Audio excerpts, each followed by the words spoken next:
This is the Death of Ducks Plays, and welcome back to part 5 of MassEffect Jenkins Edition. As usual, link to the original down below, and here we go. Commander Jane Shepard. Jane turned to walk towards the comm room, rounding the galaxy map. She could see Jenkins and Dr. Chakwas chatting against the wall. As she approached, she started to overhear their conversation. Okay, so I can understand that biotic implants are placed into the part of the brain that actually causes the generation of MassEffect fields, but that part of the brain still exists in non-biotic individuals. Exposure to ESO shouldn't be capable of fully rewiring an existing part of the brain to suddenly fulfill a completely different function. For one of the few rare times, it seems Jenkins hasn't noticed Jane on her approach, fully wrapped up in the conversation with Dr. Chakwas. Considering the topic, she decided to stay out of view and just listen for the time being. Of course, Corporal, that would be impossible, but that's not what's happening. Frankly, all this information should be covered in your more advanced biology classes. The part of the brain that is responsible for generating MassEffect fields was always capable of doing so, but without the exposure to ESO in the womb, said location will be incapable of generating the energy locally to create MassEffect fields, even small ones. Dr. Chakwas is quick to give her answer, simplified compared to what an actual biotic would be taught, but still informative, especially to the standard. Yeah, well, never really cared for bio. I was always more of a tech guy. If that's the case, the side effects caused by the L2 implants is likely from overdrawing the amount of power the biotics can naturally generate. The worse the side effect, the lower the biotic's natural ability is. Is that correct? Ah, so that's what this is about. Jane knew that Caden and Jenkins were friends, and that Caden was an L2 biotic. Anderson had informed her and assured that no side effects he suffered from would limit him in combat. That apparently wasn't good enough for Jenkins. He had seemed to be trying to research a solution to a problem that the Citadel's top scientists couldn't solve. She wasn't sure if this was a sign of arrogance or simply a determination. As far as my understanding goes, that's exactly it. That's why the L3s were designed to have a max limit on how far they could overdraw your natural ability.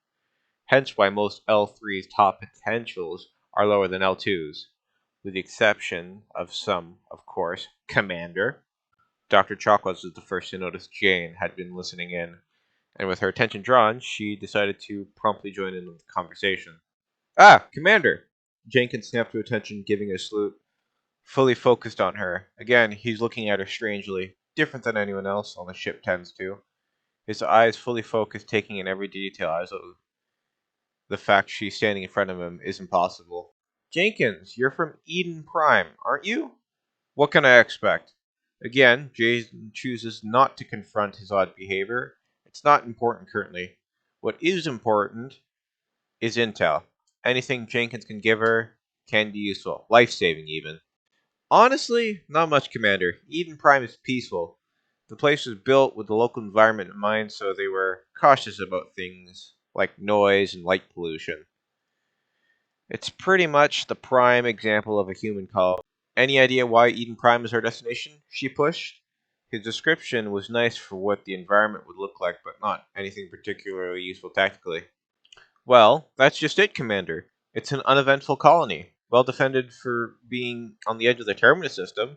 I'd say not bad for a shakedown run, but that wouldn't explain why we're operating a full crew. Or why there's a Spectre on board. Although, there have been rumors of a Prothean ruin on the planet, even though I never heard or saw anything official where I live there. Again, Jane is surprised to find another person suspicious of the truth of the mission. The mention of the ruins is interesting, but even if there is something discovered with the Protheans, it shouldn't require a fully staffed stealth vessel. Jane found herself thankful Jenkins seemed suspicious.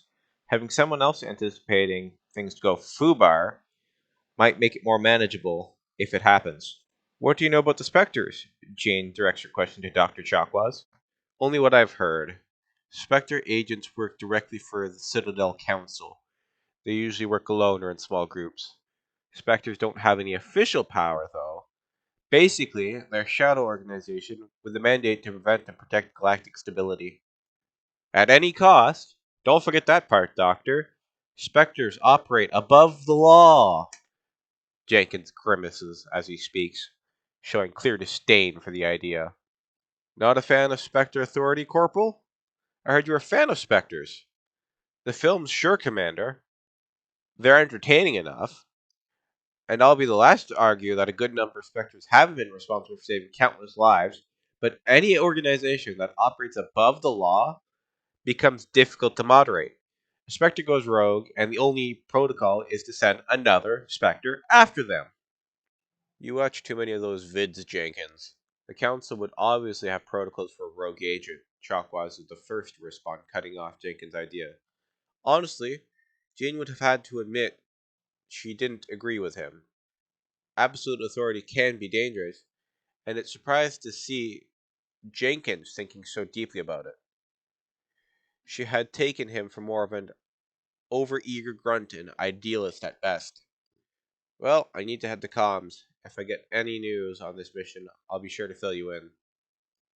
Uh, uh, of course, Commander. Jenkins fidgets. A look almost like anticipation or anxiety going past his eyes. Nervous, Corporal? Yeah, you could say that. It's my first mission where I might be getting some real action, just hoping to live up to it. Huh. Given this real action you're speaking of usually results in me having to patch up soldiers, as long as you're getting back uninjured, you'll be doing just fine. The doctor shakes her head, clearly not the first time she's had to rein in overeager soldiers. Just treat this like any other mission and you'll be fine. Jane hopes a simple reminder is enough to calm Jenkins' nerve. Overeager can lead to lethal as anxiety in combat. One rushes too fast, the other hesitates. Both will get you killed. Thank you, Commander. It's reassuring to hear it from you. Everyone knows you're a prime example of what an Alliance soldier can be. I'll do what I can to follow your example. His words ring differently in her ears. Jane has had enough of soldiers admiring her for her actions or pitying her for her loss. This was different. It was as though Jenkins was proud to be alongside her. She clears her throat a moment before she responds. You'll be fine, Corporal. You may have a long military career ahead of you. Follow my lead and your training, and it will just be the start of what you can do. It is visible as he relaxes, Jane's words seeming to have more of an effect than what she expected. Of course, Commander. You can count on me. He gives Jane a proper salute as she looks up and down him once more. She will definitely need to have a discussion with Jenkins at some point, try to figure out what about him feels so off. But at the very least, he seems genuine. It's kind of refreshing. Later, though. First, she had a debriefing to attend. The comm room was on the same floor as the command deck, behind the wall where the staircase to the lower floor resides. A hallway that led to a solid door. As Jane closed the distance to the door, it slid open, revealing a sparse room, circular with a railing surrounding the platform. There's a series of chairs on the left and right sides of the platform. Straight ahead are the hollow projectors that will display information as well as the individuals who may contact the ship for communication. The room, however, wasn't empty or inactive. The hollow projector was displaying an image of a lush, fertile colony, large silver buildings, and green grasslands that can be recognized as Eden Prime. Nihilus was standing in the center of the room, his back to Jane, as he observing the images of Eden Prime as they floated by. He turned around as he hears her enter and gives a greeting. Commander Shepard, I was hoping you'd get here first. It will give us a chance to talk. The captain said he'd meet me here. She kept her response brief. She had no problem with the Spectre, but his presence aboard the Normandy, and apparently waiting to speak with her alone, has her feeling on edge. He's on his way. I'm interested in the world we're going to. Eden Prime. I've heard it's quite beautiful. He turns again to observe the images of the colony. Jane is unsure what he's getting at, but she can keep things professional. They say it's a paradise. Yes, a paradise. Serene, tranquil, safe. Eden Prime has become something of a symbol to your people, hasn't it?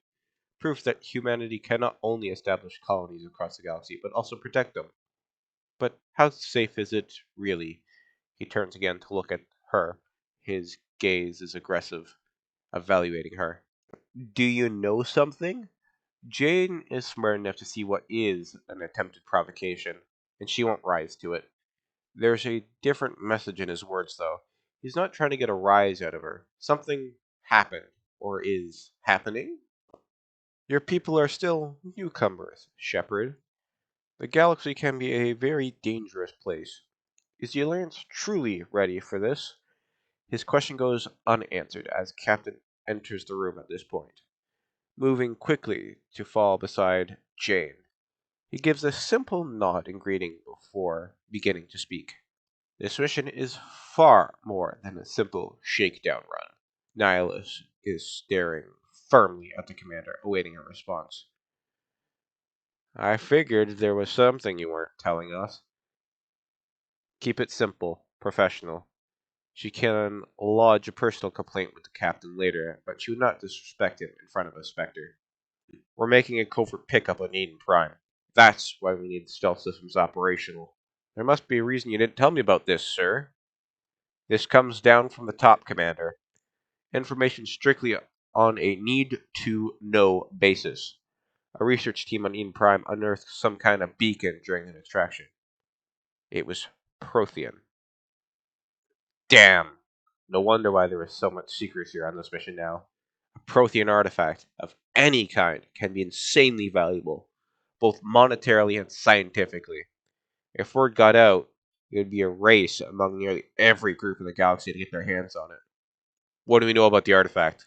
The most important things first. Intel takes priority. We're unsure. From what the archaeologists on Eden Prime could tell us, it appears to be a beacon of some kind, capable of storing and transmitting information. All Citadel technology is based on what we could scavenge from Prothean ruins, and an intact data cache would be a massive discovery. Nihilus speaks as well, and his response makes it clear why there's a Spectre on this mission now. This is big, Shepard. The last time humanity made a discovery like this, it jumped our technology forward 200 years. But Eden Prime doesn't have the facilities to handle something like this. We need to bring the beacon back to the Citadel for proper study. Jane knows Anderson well, and she has never seen him this tense and serious about a mission before, to the point that she begins to suspect there is more at play than the beacon. Obviously, this goes beyond mere human interest, Commander. This discovery could affect every species in Council space. There it is. Now this is here because the Council wants to ensure they get access to whatever info we dig up. I don't see why we need a Spectre for a picket mission. One that's returning to Council anyways, with the information anyways. She pushes back, Nihilus, hoping it could make him hand out a straight answer for once. The beacon's not the only reason why I'm here, Shepard. There it is. Nihilus wants to see you in action, Commander. He's here to evaluate you. This catches Jane by surprise. There aren't many reasons to be evaluated by a Spectre, and while she can guess a few, she prefers to rather know than assume. What's going on, Captain? The Alliance has been pushing for this for a long time. Humanity wants a larger role in shaping interstellar policies. We want more say with the Citadel Council. The Spectres represent the Council's power and authority. If they accept a human into their ranks, it shows how far the Alliance has come. So that's it then. Jane is being evaluated for the Spectres. A huge honor and a larger responsibility. Not many could have survived what you went through on Akuz. You showed a remarkable will to live, a particularly useful talent. That's why I put your name forward as the candidate for the Spectres. Ah, of course, it's Akuz. Everything in her life in the past few months has been tied to Akuz. Why wouldn't this be different? She ignored the gross feeling that rises, thinking of that incident, focusing instead on the questions raised by Niles' words. Why would a Turian want a human in the Spectres? Not all Turians resent humanity. Some of us see the potential of your species. We see what you have to offer to the rest of the galaxy and to the Spectres. We are an elite group. It's rare to find an individual with the skills we seek. I don't care that you're human, Shepard. I only care that you can do the job. I assume this is good for the Alliance? Earth needs this, Shepard. We're counting on you. I need to see your skills for myself, Commander. Eden Prime will be the first of several missions together. Nihilus is still watching, his gaze evaluating her every action and reaction. But where before it felt hostile and invasive now, Jane felt it was more familiar. Similar to a teacher or instructor watching you perform a task alone for the first time. You'll be in charge of a ground team, secure the beacon, and get into the ship ASAP. Nihilus will accompany you to observe the mission. Just give the word, Captain. Jane was ready. There was a nervousness leading a ground team still made her heart clench when she thought about it too hard. But she was a soldier, one good enough to be considered for the Spectres, apparently. She wouldn't disappoint that faith others placed in her, and she would try and hold that faith in herself as well. We should be getting close to Eden The captain's words were cut off by the private link in the comms room coming to life, sharing Joker's voice. Captain, we got a problem. His voice sounded genuinely concerned to the point that the entire room quieted to listen. What's wrong, Joker? The captain shared a look of concern that filled both Nihilus and Jane's faces. Transmission from Eden Prime, sir. You better see this. Bring it up on screen. The captain's order is immediately followed by the vid screen coming to life, showing a video from what must be the surface of Eden Prime. The vid shows Alliance soldiers under attack. Bolts of blue energy fly past the screen as a woman in pink and white armor closes the distance to the recording. Get down! The woman shouts, pulling down the man recording the video and arising to engage in combat with an unseen enemy once more. We are under attack, taking heavy casualties. I repeat, heavy casualties. We can't. Need evac. They came out of nowhere. We need. The voice of the one recording rings out, cutting in and out of focus before falling to silence to stare up at an object. The camera follows the gaze, exposing the image of a ship for a single moment before the camera cuts to black. Everything cuts out after that. No comm traffic at all. Just goes dead. There's nothing. Joker's summary cuts the silence in the room. Reverse and hold at 38.5. The captain's order is followed quickly, and the image of the ship returns to the screen. It was unfamiliar to Jane. The ship was a dark purple in color, and its design was similar in appearance to a squid. A large central mass ending in a point, while its more bulbous bottom was attached to several long tendril-like shapes, similar to tentacles. It fits none of the galaxy's known ship designs. Status report. 17 minutes out, Captain. No other Alliance ships in the area. Joker's response is quick and practiced. Even he knows better than to joke in a true combat scenario. An attack in Eden Prime by anyone is a declaration of war on Earth. Take us in, Joker. Fast and quiet. This mission just got a lot more complicated. A small strike team can move quickly without drawing attention. It's our best chance to secure the beacon. Nihilus gives Jane a quick look before returning his focus to the captain. He wasn't making a request. He was informing him what the best plan was. Grab your gear units in the cargo hold. Anderson returns the comment to Nihilus before facing Jane. Tell Elenko and Jenkins to suit up, Commander. You're going in. Jane nods and gives the ship on screen another look. She couldn't help but feel an overwhelming sense of dread just from staring at its image. What were they headed into?